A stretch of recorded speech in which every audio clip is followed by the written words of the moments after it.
জুলাই পদযাত্রার অষ্টম দিনের আজ জাতীয় নাগরিক পার্টির নেতাকর্মীদের পদযাত্রা থাকছে কুষ্টিয়া ও মেহেরপুরে। নিহত বুয়েট শিক্ষার্থী আবরার ফাহাদের কবর জিয়ারত করবে কুষ্টিয়ার হরিপুরে।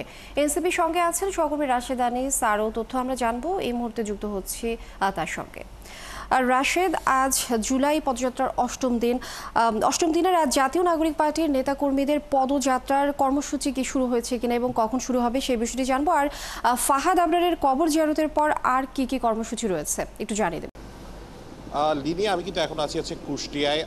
গতকাল রাত 2:30 থেকে 3টার দিকে কিন্তু কুষ্টিয়ায় আসা হয়েছে। গতকাল যেই পদযাত্রা এবং পথসভা কর্মসূচি ছিল সেটি কিন্তু অনেক ব্যস্ত সময় পার করা হয়েছে। বেশিরভাগ সময় কিন্তু রাস্তায় থাকতে হয়েছে, প্রায় 8 থেকে 10 ঘন্টা রাস্তায় ছিল। কারণ গতকাল কিন্তু 4টি জেলায় ঘোরা হয়েছে, যার মাঝে রয়েছে রাজশাহী থেকে নাটোর, নাটোর থেকে সিরাজগঞ্জ, সিরাজগঞ্জ থেকে পাবনা, পাবনা থেকে কিন্তু আবার কুষ্টিয়া, অর্থাৎ দীর্ঘ একটি পথ। আজকে সকাল 11টায় কর্মসূচি শুরু হওয়ার কথা। আপনি জানেন যে বুয়েটের শিক্ষার্থী শহীদ যে আবরার রয়েছে, আবরারের কবর জিয়ারতের মধ্যে দিয়ে আমি এখন ঠিক যেখানে দাঁড়িয়ে আছি সেটি কিন্তু একটি হোটেলের সামনে দাঁড়িয়ে আছি এবং সেখানে কিন্তু নাহিদ হাসনাত সার্জিস, জাতীয় নাগরিক পার্টির শীর্ষ যারা নেতারা রয়েছেন তারা কিন্তু আছেন। এখন কিন্তু কর্মসূচি শুরু হয়নি। আমি যদি যোগ দিতে চাই, আমি সালেউদ্দিন সিফাত, যিনি যুগ্ম সদস্য সচিব জাতীয় নাগরিক পার্টির। আপনাদের আজকের দিনের কর্মসূচিটা বলুন। আমাদের আজকের দিনের কর্মসূচিটা শুরু হবে আবরার ফাহাদ, শহীদ আবরার ফাহাদের কবর জিয়ারতের মধ্য দিয়ে। পরবর্তীতে আমরা সেখান থেকে কুষ্টিয়া শহরে পথসভা করব এবং সেখান থেকে আমরা যাব মেহেরপুরের দিকে। মেহেরপুরে বিকাল 5টায় আমাদের পথসভা আছে এবং আজকে এই দুটো জেলা সফর করার মাধ্যমে, ভ্রমণ করার মাধ্যমে আমাদের আজকের কর্মসূচিটা আমরা শেষ করব। গতকাল থেকে তো আজকে একটু রিল্যাক্স। জি, গতকাল আসলে দেখুন, রাজশাহী থেকে আমরা নাটোরে গিয়েছি, সেখান থেকে আমরা সিরাজগঞ্জে গিয়েছি এবং সেখান থেকে আমরা রাত 11টা বাজে আমরা পাবনায় গিয়ে আমরা উপস্থিত হয়েছি। তবে আমি অত্যন্ত অবাক হয়েছি যে পাবনার যেখানে আমাদের শিডিউল ছিল যে আমরা 5টার দিকে আমরা সেখানে উপস্থিত হব, মানুষজন 5টা থেকে আমাদের জন্য অপেক্ষা করছিল যে কখন নাহিদ ইসলামরা আসবেন, তাদেরকে দেখবেন। এবং রাতের 11টা বাজে যখন বৃষ্টি হচ্ছিল তখনও পর্যন্ত মানুষের যে জনসমাগম, মানুষের যে এক ধরনের উপস্থিতি, সেটা আপনারা দেখতে পেয়েছেন। অবশ্যই মিডিয়ার কল্যাণে মানুষজন দেখেছে।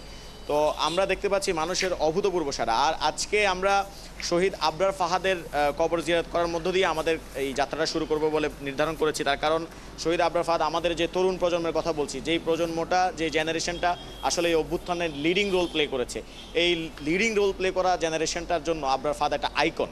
আবরার ফাহাদের মধ্য দিয়ে আবরার ফাহাদ যখন হত্যার শিকার হয়েছিলেন তখন আমরা বুয়েটের সামনে তাৎক্ষণিক যে প্রতিক্রিয়া, সে প্রতিক্রিয়া হিসাবে আমরা কিন্তু প্রথম ওই স্লোগানটা উচ্চারণ করেছিলাম যে দিল্লি না ঢাকা, ঢাকা ঢাকা।